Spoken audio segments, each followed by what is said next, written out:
Pinoy Boulevard, one-stop shop. Dito mo makikita ang iyong hinahanap. Madami-dami ka din na pagpipilian. Iba't ibang disenyo ang iyong masisilayan. Sigurado lahat dito pang diinan na pamorma. Presyo ay pasok sa iyong palasa. Bisitahin nyo na to mga tropa kung gusto nyo ng maangas na pamorma. Motos Battle League Ambush 6. Nandito kami ngayon sa Branded, sa QC. Pangatlong laban ng gabi. Magingay tayo para sa laban na to. Yeah! Kaya syempre gusto kong magpasalamat sa Branded sa pagpapairam ng venue, sa Crown Manila, syempre Pastry Vapors, Ian Angeles, Zypher Philippines, syempre 100%, Bado Boutique kay Christina Kaaway, sa Auto Beats, sa Yo Production, sa Blacksmith Jewelry, sa Pinoy Boulevard, Taiwan, syempre kay Madam Erlyn Xiao. Siyempre, shoutouts nga pala, Motos Run Online yan, abangan nyo yan, o baka naka-up na yan ngayon. Check nyo na lang, nandito yung link sa baba. At yun, ito, solid itong laban na ito na parating sa kanan, galing pa ng Cavite City, mag-ingay para kay Gray Matter. Yeah. Shoutout sa mga tropa dyan, pamilya ko, mga trabaho na ano, kay Kobe and kay Regan na sa amin sa Amerika. At saka, ako nga pala si Gray Matter. Sa mga di pa ako kilala, nagmula pang Etibac at sa inyo ay bumaba pa, kaya I meant no harm sa akin linya at talata, o I meant no harm kaya takburado to sa mapa.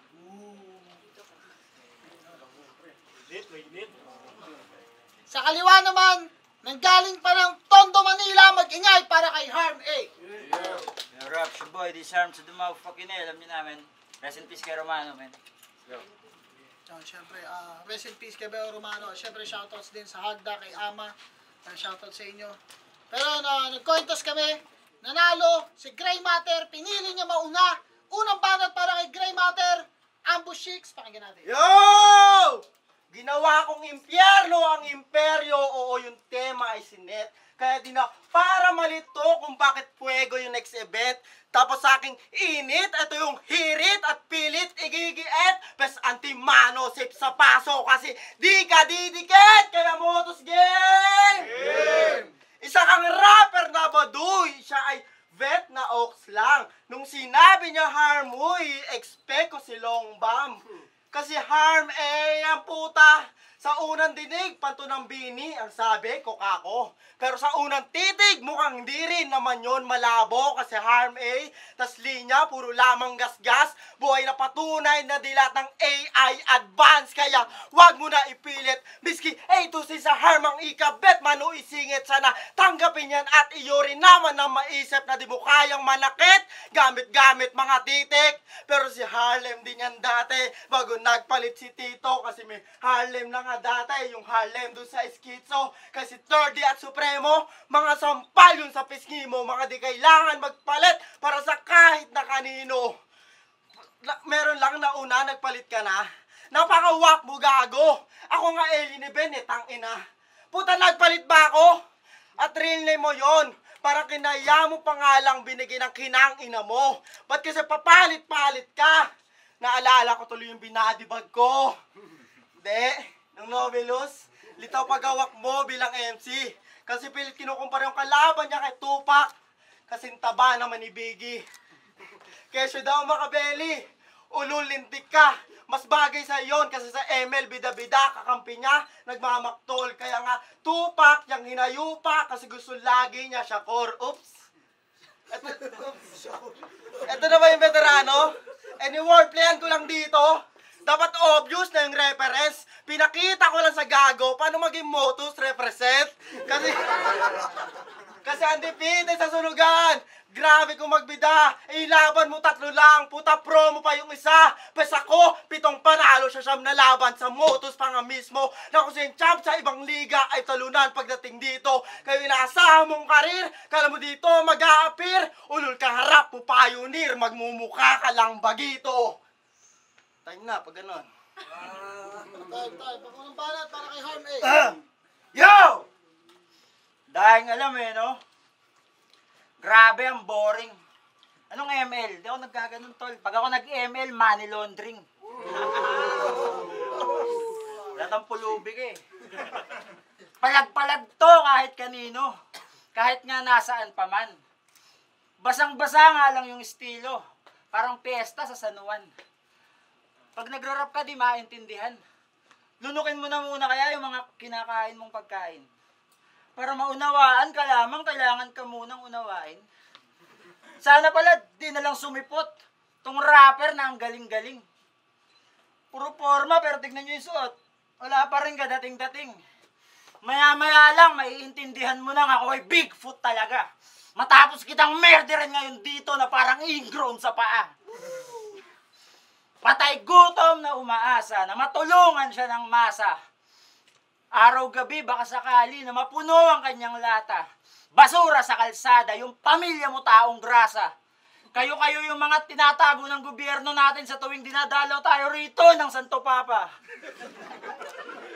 Tol, di ka mukhang rapper, tanga. Di sa'yo bagay ang mag-rap. Kahit pa gumamit ka ng tugmaan, kahit pa gumamit ka ng mga tugmaang holo shit.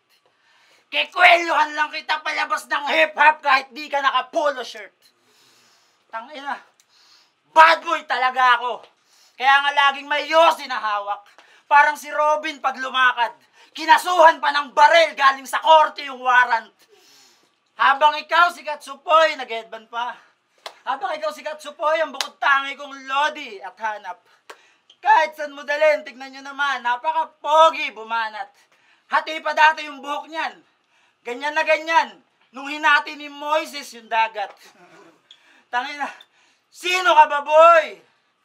Ako ang huling kilabot na padrinong alias Ninong Kamanoy. Mala Prometheus, mula Olympus, delusional Jesus at ako'y naparito para dito sa dala kong San Telmo at ngayon. Tong si Totoy, bato ang pagugulungin ko lang din dito para bang bisyong nasa foil. Tangina. Tol, pangalawang battle ko pa lang to. Huwag ka rito magmaoy. Paglaban sa akin, lapastangan sa langit. At ako ang Kristong na-appoint. Kaya nagliliyab ng gasolina. Ang bibinyag sa iyong bumbilyang. Tila pundido na tamoy ng kamatayan ay langhapin mo. Bago ka pa rito maglangoy sa dagat-dagatang impyerno, kadediretso ito ang baptismo sa apoy. Tangina mo. Time na pag ganun. Yeah! Mother. Di ba? Lupit ang delivery. Pure na pure. Tapos linya, ingrown sa paa. Congrats, magaling ka sa pedicure. Lakas mong lait ng putang nanto. Porke sa lahat ng rapper, sa lang may posturang ganto. Di porke. Sa lang may posturang ganto. Kala niya ata may puntos na ganyang galawang pagkaabno. Ulul bawal sa moto, sa mga raicho, suwang nakatayo. Tingnan nyo ba naman? Parang sa parking niya may diskwento. Isa kang kuba sa kumbento, tas standing, niyayabang, sinasalin mo sa kwento. Gago kami, galit ka sa amin, kami kausapin mo ng derecho. Di porket, PWD, pwede ka na.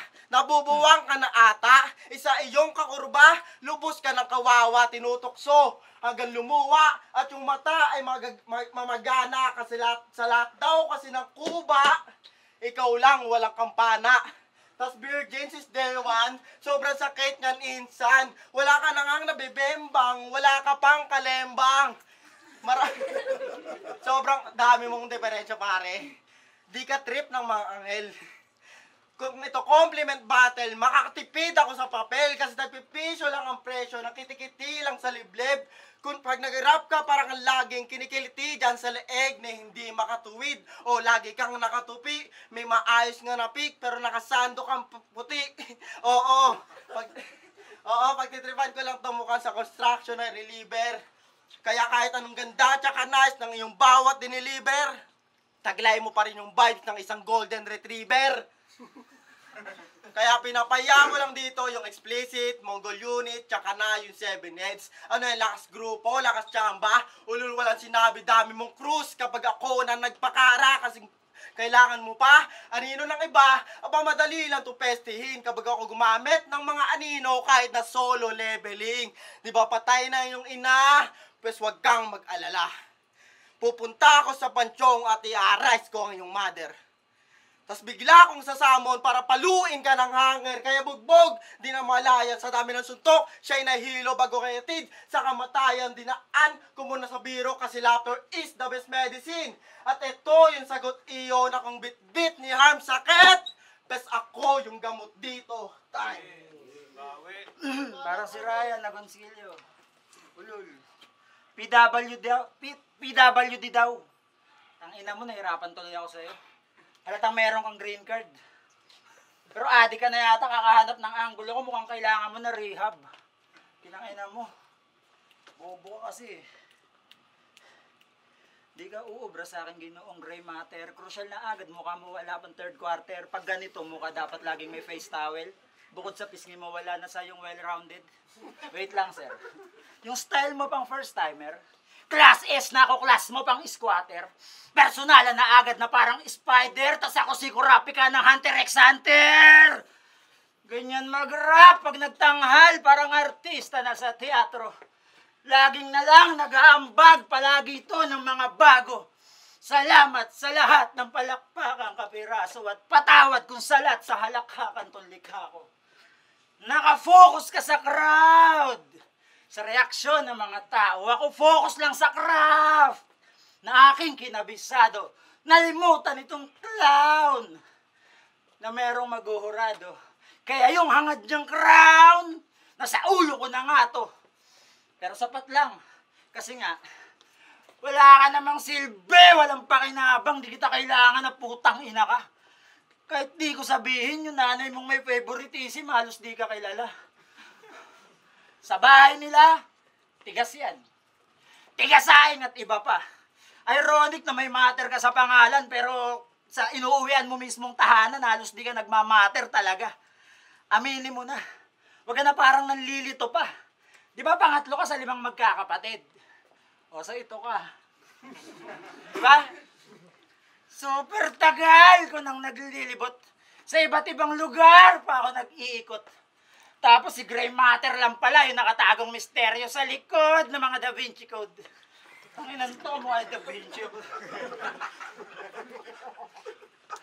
Pag namamasyal magulang nito, lahat ng utol niya kompleto, yung mga gusto at hiling. May pasalubong. Habang si Gray Matter may salubong sa mukha niya yung mga suntok na madidiin. Tapos yung nanay niya, susuyuin siya. Para makisuyo muna sa tindahan at mangutang muna ng isang toyo at asin paalala. Naaalala. Kalang nila kapag may nakakalimutan silang bilhin. Tangina. Ako ay dahon lamang ng bayabas at nanira lang dito ng puri. Kaya nga kung pangil sa pangil to, siguradong ikaw pa rin dito ang lugi. Kasi bago pa nga makapangagat yung panga nito, lalagyan ko na ng bungi. Ngayon sabihin mo sa akin, paano mo ngunguyain ang kagaya kong dahon? Lamang ng bayabas kung takot ka magpatuli. Lapok! Kamukha ko daw si Da Vinci. Para makalait-lait lang. Gago, di ko yung kamukha. Ang pangit-pangit niyan!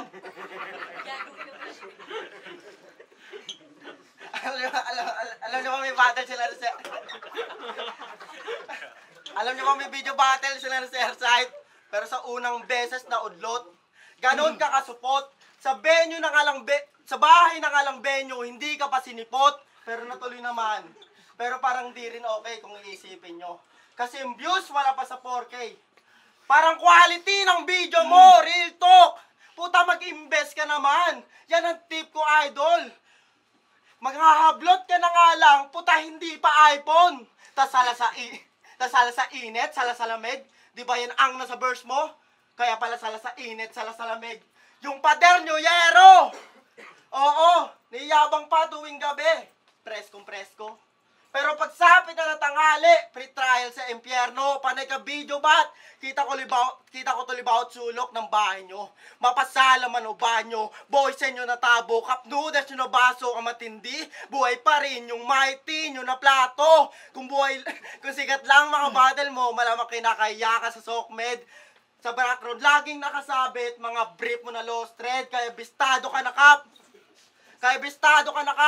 Di mo na kayo mapapaikot pa. Kaya pala tinawag na video bat kasi yung brief nakasabit parang paniki sa likod niya.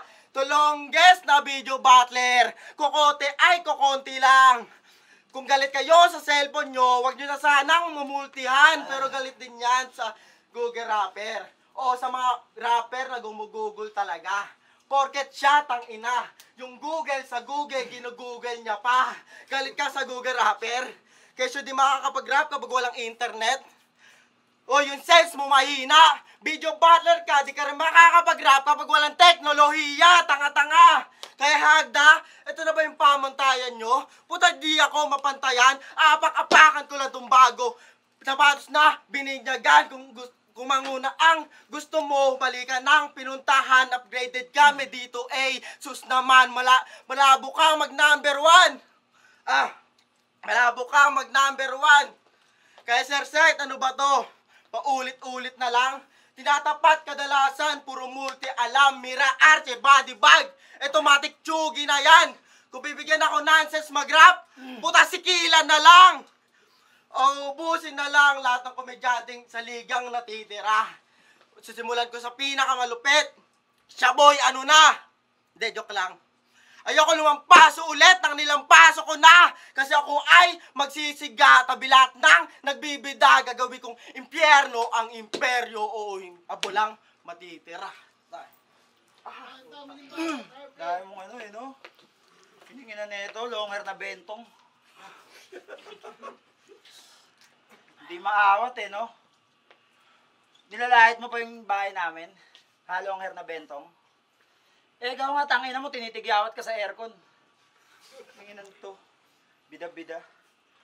Bago ako magsimula sa round 3 ko, gusto ko lang muna maglabas ng aking mga sentiments.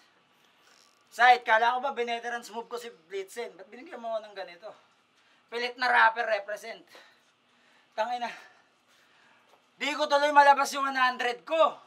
Sapat na sa'yo tong 12%. Total naman, ikaw ang may kasalanan kung ba't biglang nawala dyan yung pangalan ko na dapat ay nandoon sa main event. Tangay na. Tol. Pero sapat lang yun. Kasi di naman ako maarte, tol eh. Sanay ako sa baba. Plano ko nga sanang bumaba pa sa grupo nito. Pagkahablot ko ng buhok sabay lublob sa Poso Negro. Lalampaso lang kita. Alam ko, di ka pa nangungulungan pero yung mukha mo gagawin kong basahan na parang buyonero. Pero paano nga ba maging magaling? Alam mo, Gray, di pa sapat yung mga nalaman mong pang-elementary na elements. Di rin uubra yung mga nirefer lang sa'yo para gawing reference. Yung bagsak mo alanganin. Palpak kapag sa timing, wala kang cadence, tanga ka sa facing, di ka na magiging MC Dudong. Pilit na pilit, nangangapa, papitik-pitik pa yung mata. Tanga, ganito mag-rap di yung para nagpa-practice ka pa rin kahit oras na ng execution. Kaya dahan-dahan akong papasok sa bahay nyo. Tangina mo, habang nanonood ka ng porn chong, tumutugtog pa yung old song. Papatayin kita sa loob ng bahay nyo at ang tawag ko rin ay homegrown. Tangina, dahan-dahan tol, sa sala muna. Tapos, sa mismong kwarto mo, doon kita isisilid kahit na amoy tamod at lotion. Si Gray Matter magiging si Blackjack kasi matatagpuan nyo na lang tong may plastic sa ulo parang burat lang na may condom. Ang ina mo ha. Mababang uring, komedyanteng corning, lagi pang trying hard mga hirit niya. Overacting, mediocre type shit. Mas pinili niyang maging copycat kesa tangkiliking iba. Pangalan niya, Gray Matter. Kung bakit nga ba Gray Matter ako'y nag-imbestiga. At nalaman kong sa pagtatanong ko ay kaya pala Gray Matter. Kasi hanggang ngayon, black and white pa rin yung TV nila. Tangina mo. Tapos di kahon, di ba? Tangina mo. Pero astig ka naman tol kahit wala ka nang banggitin dito. Lagi kang laugh trip sa amin. Basta galaw-galaw ka lang ng konti. Subukan mo na rin umacting-acting. Tangina. Kahit wala kang dialogue, nakakatawa ka tol, parang si Charlie Chaplin. Pero kahit may sabihin ka pa ngayon, alam mo sa sarili mong pukin, ang ina mo ka, wala ka talagang sinabi sa akin. Pero sabi niya dati, kablam. Ano yun? Gumagaan-bars ka pala? Pukin ang ina mo, mukha kang tanga, gago, ganang umaasta pa. Alam mo kung bakit kablam yung tunog ng baril mo? Pinutok mo kasi ng pinutok, di mo naman kinakasa. Tanga. Ngayon mo labas yung gun bars mo. Para malaman mo na nga na di natatakot sa banta ang isang tao na handa. Gun ban nga nilabasan ko.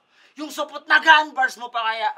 Kaya wala akong pake kung ilang kayo pre, basta ako mag-isa lamang sa bakbakan. O di na rin mahalaga kung ilan ba talaga yung mga kasama mong lalaban. Ang pinaka-importante sa lahat, Puruhan nyo man ako ng grabe kaagad. Isa lang ang dapat mong malaman, nakaharap na kita ngayon at ikaw lang naman talaga ang pinakakailangan ko rito, patamaan, putang ina mo. Ganun mag-gun bars. Pero bago matapos to, Kuya Gray, titigan mo ako. 32 bars, nilapag ko na, pang 34 na to sa linyang promo.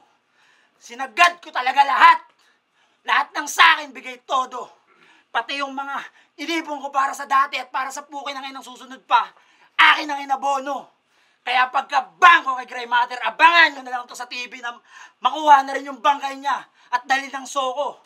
32 bars, dinagdagan ko ng 6 para lamang aking masabing na isa katuparan ko ang planong patayin ka sa huling linya ko na pang 38. Bang! Dedo.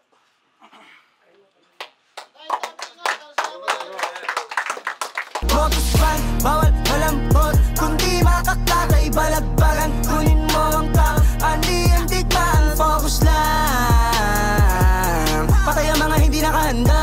Bawal mahina kung di na mugda, alam na kaampa. Motos Battle League, Ambush 6. Kung nagustuhan nyo, mag-ingay pa kayo isang beses para sa kanilang dalawa.